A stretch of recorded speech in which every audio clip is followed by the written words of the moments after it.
So this week, Laura and I want to discuss the non-salesy version of promoting yourself. Oh, I because love that. Isn't it nice? Good. So here's the thing. And of course, because everything that we ever talk about on here is relevant to something that has happened in our week and in our life, that's contemporaneous. But the reason I think that this topic is so important, especially for business owners, is because I think that promoting yourself and learning how to connect with other people for the benefit of your business is definitely a skill. Like it's a muscle that has to be trained over time. There are some people that are naturally charismatic and they just know what to say and they just really have so much confidence in like putting themselves out there. But for those individuals that have never had to do that before and now are running a business or leading a team and they need to go out and promote themselves and the business and whatever product or service they provide, it can feel a little awkward and a little clunky at first, I think.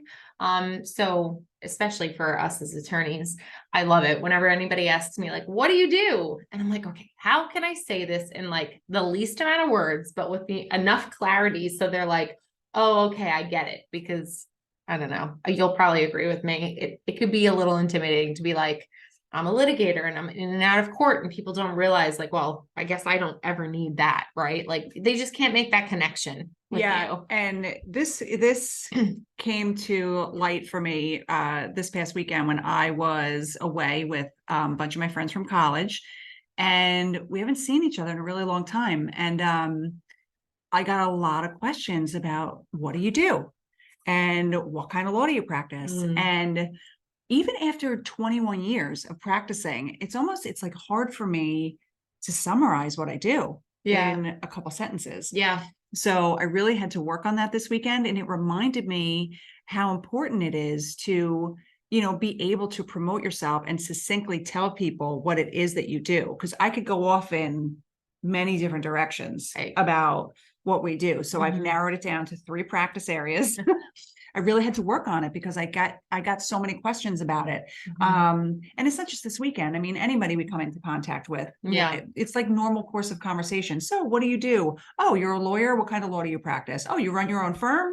What kind? It's just, you need to be able to talk about it succinctly. And it can be really uncomfortable when you're not used to being in that position. Like we were not in that position for a really long time.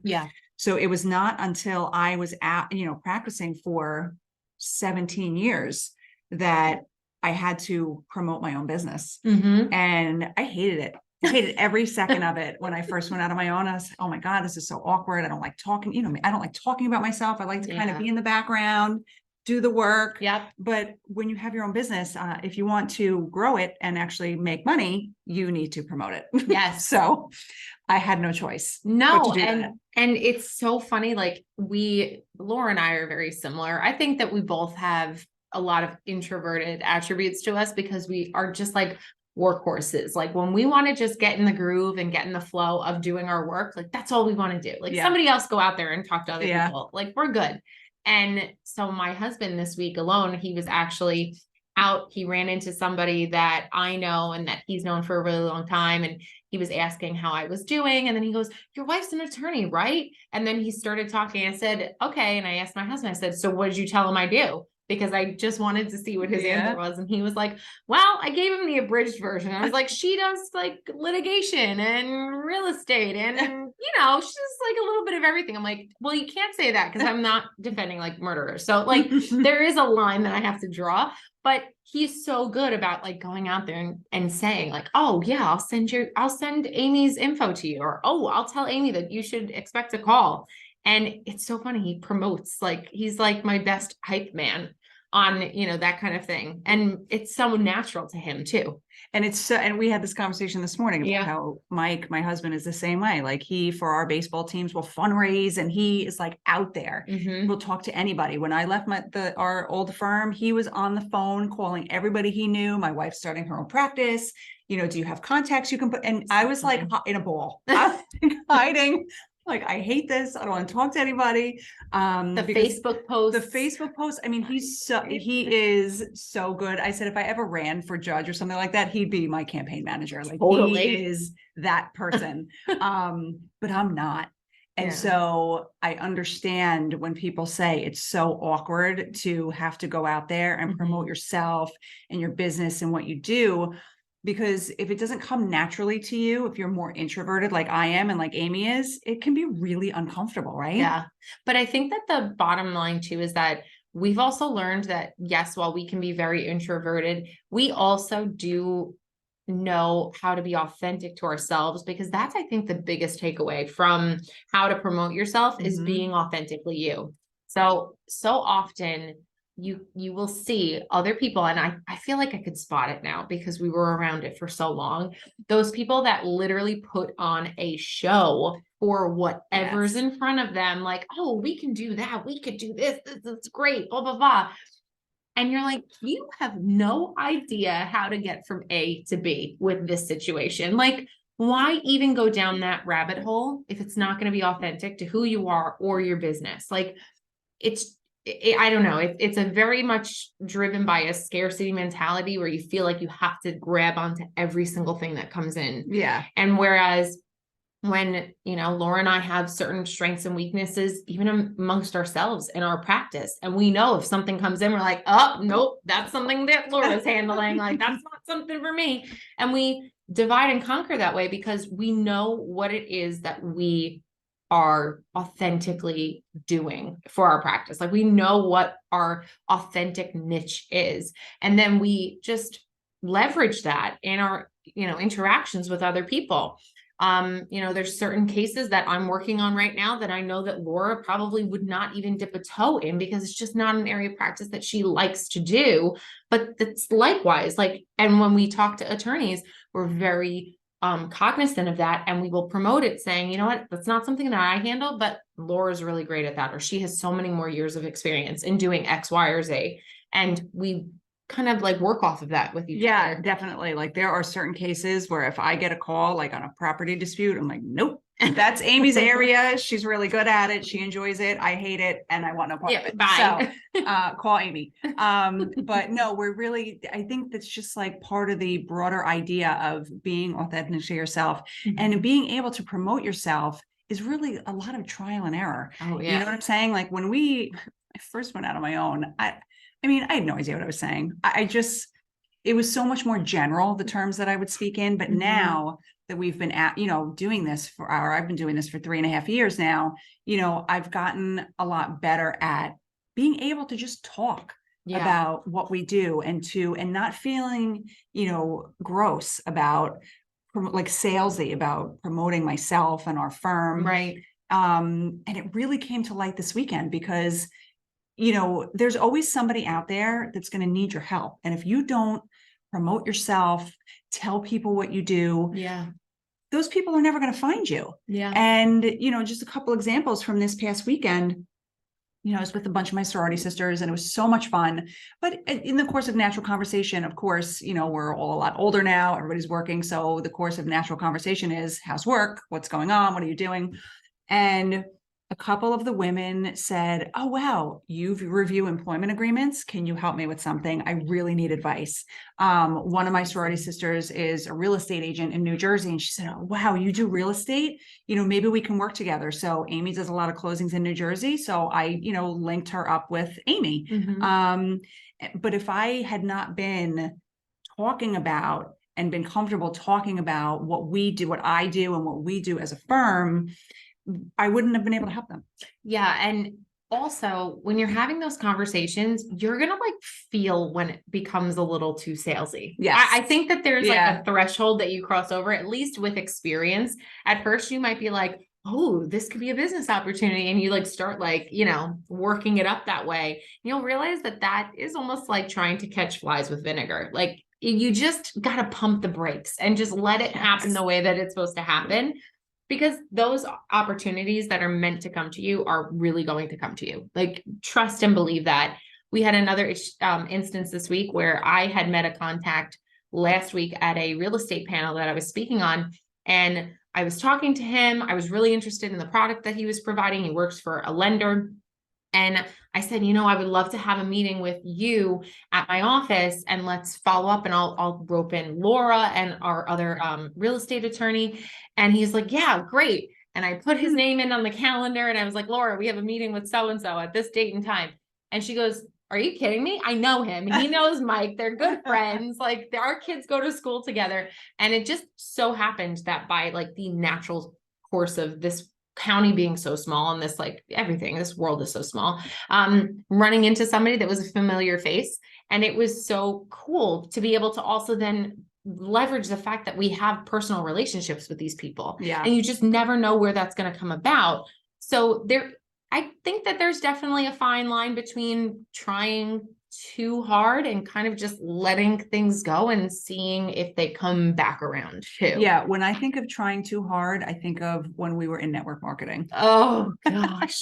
And maybe this is why we have like a perfect foil to work against, Yes. to be like, oh, that's what we don't want to have to do. And it's so, because you could be so passionate about something and so excited about your business. Yeah. And that can sometimes be when you take it overboard. Right. And talk about it too much and push it too much on people because you're just so excited about what you have to offer, which is great. But you learn as you get a little bit more experience and as you're out, on your own a little bit more, how to narrow that. Yes. And not make it so overbearing. Well, here for a hypothetical, right? Like if you are living in the modern 21st century, you likely have lights in your house, right? You have electric and you have power running to your home.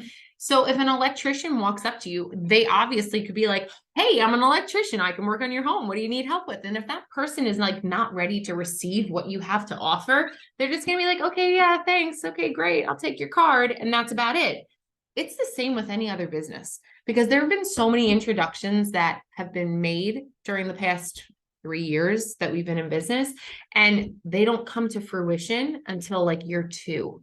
Or somebody says, oh, when I go to put my house on the market, I'm going to call you guys. Well, we can't dictate to them when that's going to happen, but building the relationship and like making that, interaction with them and keeping up with them and maybe following up with an email or a telephone call or just genuinely being interested in how they're doing can go a really long way to building that kind of like relationship for the future. And that actually just happened to me recently with a real estate closing. I apparently spoke to this person in January. I think it was January. Okay. I don't remember how I met them, but I had a conversation with them about, what I do and what our firm does. And that was in January. And here we are in May. And he called me and he said, remember we had that conversation. I know you do real estate. Can you represent me in the purchase of my home?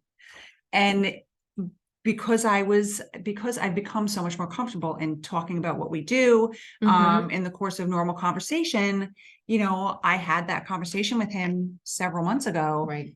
And now he called me to represent him. And it just can happen that way.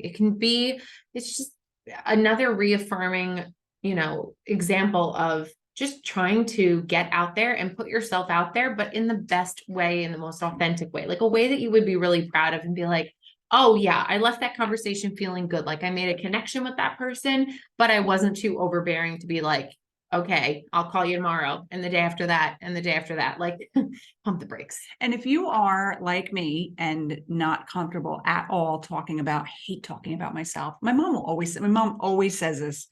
You never talk about what you do. I never talk about it because I just I feel like, not that nobody cares, but it's like, I just don't want to be talking about myself all the time. So I'm not comfortable with it. Yeah.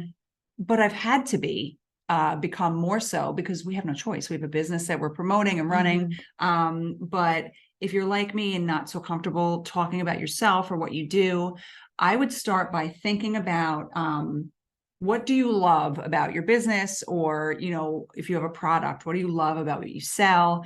And what are like 2 or 3 things that you could have in your back pocket that you could say in a conversation to describe about what you're doing? So I've narrowed it down. For example, we have 3 practice areas. We do, at least for me, I do residential and commercial real estate. I do civil litigation and corporate transactional work. So those are the 3 areas that I've narrowed down to. And there are other things that are sprinkled in. I do employment law, there are other things, but if I had to really narrow it down, those are the 3 areas that I came up with. So now, like when I was having conversations this weekend with my friends from school, what do you do? What does your firm do? It kind of helps you focus the Mhm. conversation, because I could be everywhere. Right. Like I could be talking about employment contracts and real estate contracts and like a million different things that come up in the course of those three broad areas. Right. But I have found it very helpful to narrow it to those three. So it helps me have a more focused conversation. Yeah. And you also will have to get to that point with experience too, because sometimes it can be really, really overwhelming to say too much and give too much to somebody that they like get confused or disinterested and say like, I don't think this really is for me, right? Like you can start going into the very detailed subsets of all of the different areas of law that we touch, which are much more than just three on any given basis. Right. But it's just going to be too confusing then. Like allowing it to be more of a conversation of like, you know, these are my three practice areas. And then maybe they'll ask you a follow-up and be like, oh, does that include this? Or, oh, do you review lease agreements, or do you draft them? Or do you do anything with landlord tenant work? Like there are offshoots that then you can start answering, but it's not as overwhelming as being like, this is what I do from A to Z, you know? Right. You don't have word vomit Right. on No. everybody, like, because it just becomes too over. And I know me, my attention span has narrowed significantly. I don't have a great attention span anymore. And if somebody is talking to me about what they do and they're going on and on, I will literally tune out. Yeah. I just stop paying attention. Out. Yep. And not on purpose. I just can't focus that long. But so that's like, I know myself and I know how I like to receive information. So I don't want to, you know, be speaking to somebody and kind of just going all over the place when I know that if I was on the receiving end of that, I would stop listening 15 minutes ago. But I think what we want to just leave with you overarching, like besides all the tips and tricks, you can study sales strategies and you can talk about, you know, you could read books about it. You can listen to podcasts about sales and what it means to promote yourself. But really at the end of the day, you have to continue to promote yourself. Like, because and there's nothing wrong with that. There's nothing wrong with that, right? Because there is that fine line between you don't want to be too overzealous and become like too salesy in your approach, but you also want to still put your business out there. Like you should be proud that you have a business and that this is what you can offer. And maybe, just maybe, that person is actually in need of your help.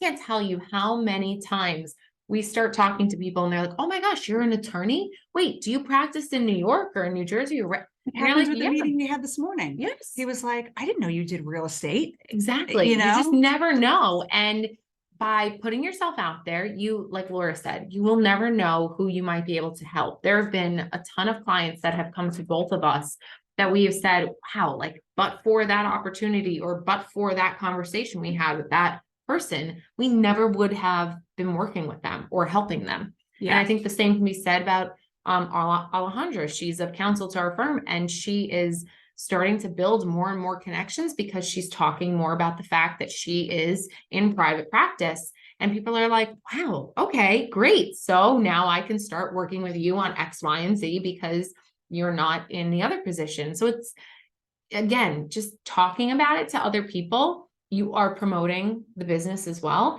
And we just encourage you to continue to promote yourself. Yeah, it really, I know it can feel like icky in the beginning and you may not be comfortable with it. Like I certainly was not. And I still have plenty of times where I'm still not comfortable with it. I'm definitely more so than I used to be, but yeah, it takes time. It takes practice. It takes you getting comfortable with what you're telling people. And like I said, if you could just narrow down what you want to say about yourself, you know, what attributes do you bring to the situation? How can you help somebody? There are always people out there that are going to need your help. And if you aren't comfortable talking about yourself or talking about your business or how you can help people, then those people won't find you. So we hope these tips were helpful. We thank you for spending time with us, and we'll talk to you on the next episode.